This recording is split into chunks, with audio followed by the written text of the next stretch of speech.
మీరు అమ్మతో మాట్లాడండి. వెళ్ళు. మణమ్మ గారు, మీకు మీ కోడలు మంజు అంటే ఇష్టం లేదు కదూ? అవును సార్, కానీ మెడకి చుట్టుకున్న పాము కరవక మానదు అన్నట్టు అది ఎన్నిసార్లు మమ్మల్ని ఇబ్బంది పెడుతున్నా సహిస్తూనే ఉన్నాం. ఆ విషయంలో మా రాతలా ఉంది. చూడండి మణమ్మ గారు, మీ కోడలు నాకు కూడా కొరకరానికి పోయేలాగా తయారైంది.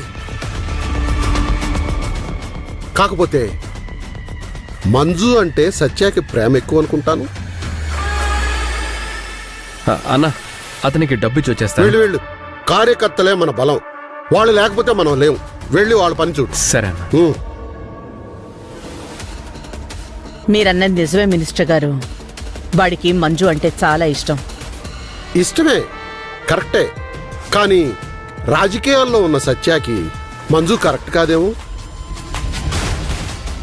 సత్యాకి చాలా ఫ్యూచర్ ఉంది. అవసరమైతే నేను రేపు పార్లమెంటుకు పోటీ చేసి సత్యాని అసెంబ్లీకి పంపిద్దామన్న ఆలోచన కూడా ఉంది. అలా జరిగేలోపే మంజు సత్యకి నాకు దూరాన్ని పెంచుతుందేమోననే అనుమానంగా ఉంది మణమ్మ గారు. ఇప్పుడు ఏం చేద్దాం అంటారు సార్? మంజు అసలు అడ్డే లేకుండా పోయిందనుకో, నీ కొడుకు రాజకీయాల్లో చక్రం తిప్పుతాడు. నాకు అర్థమైంది సార్, నేను చూసుకుంటాను.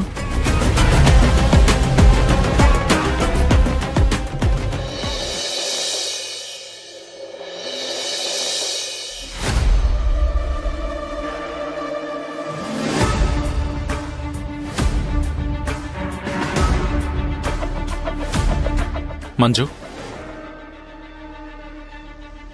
ఏమైంది?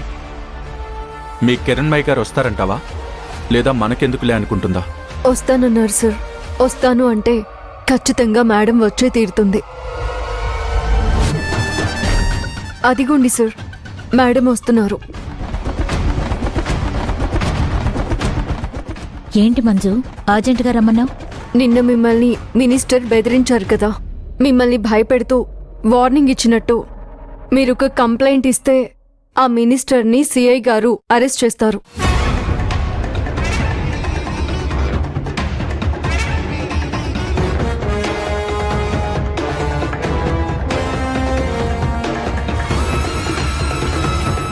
మాట్లాడరేంటి మేడం?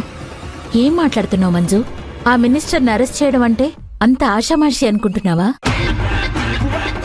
కష్టమని మీరెందుకు అనుకుంటున్నారు? చూడండి, కంప్లైంట్ ఇస్తే తప్పు చేసిన వాడు ఎంత పెద్ద పొజిషన్లో ఉన్నా అరెస్ట్ చేస్తాను, జైల్లో పెడతాను. ఎంతమంది సీఎంలు జైలుకు వెళ్ళలేదు, ఎంతమంది హయ్యర్ అథారిటీస్ జైలు జీవితాన్ని గడపలేదు. ఆఫ్టర్ ఆల్ తన ఒక మినిస్టర్. పైగా తన హిస్టరీ మొత్తం తప్పులు తడకే. బెదిరించడాలు, ఎదురు తిరిగితే అనుమానాస్పద హత్యలు.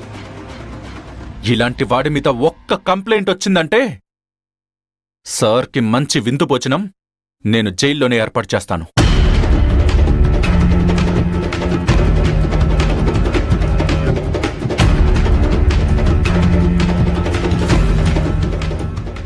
ఏంటి మేడం ఆలోచిస్తున్నారు?